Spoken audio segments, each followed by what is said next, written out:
La loba. On la nomme aussi Ouessora, la femme aux os, la trapera, la ramasseuse.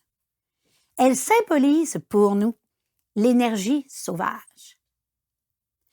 Il est une vieille femme qui vit dans un endroit caché de tous, mais que bien peu ont vu. Comme dans les contes de fées d'Europe de l'Est, elle semble attendre que les personnes perdues, errantes ou en quête de quelque chose parviennent jusqu'à elle. Elle est circonspecte, souvent velue, toujours grosse et fuit la compagnie des autres. Elle croasse et caquette et s'exprime par des cris d'animaux ou par des bruits humains. Certains diront qu'elle vit sur les pentes de granit érodées du territoire des Indiens Tarahumara.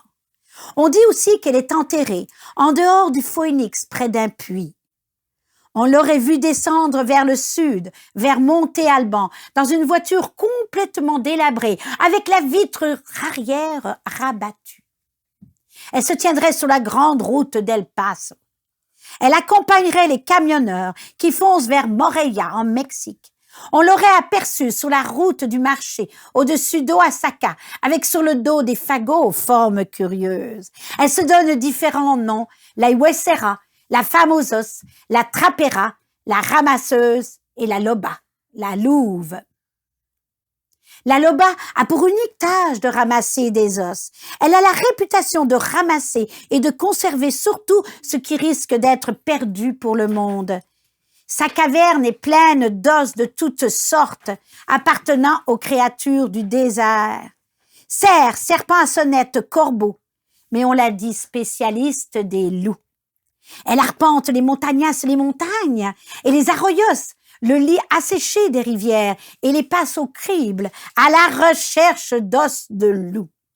Lorsqu'elle est parvenue à reconstituer un squelette dans sa totalité, lorsque le dernier os est en place et que la belle architecture blanche de l'animal est au sol devant elle, elle s'assoit près du feu et réfléchit au chant qu'elle va chanter.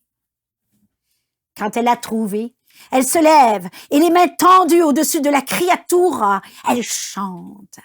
C'est alors que la cage thoracique et les os des pattes du loup se recouvrent de chair et que sa fourrure pousse.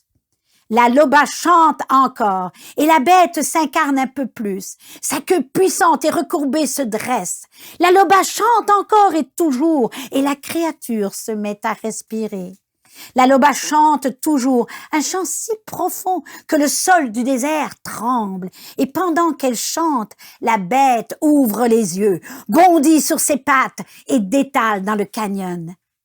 Quelque part, durant sa course, soit du fait de sa vitesse, soit parce qu'elle traverse une rivière à la nage, qu'un rayon de soleil vient se poser sur elle, elle se transforme soudain en une femme qui court avec de grands éclats de rire vers l'horizon libre.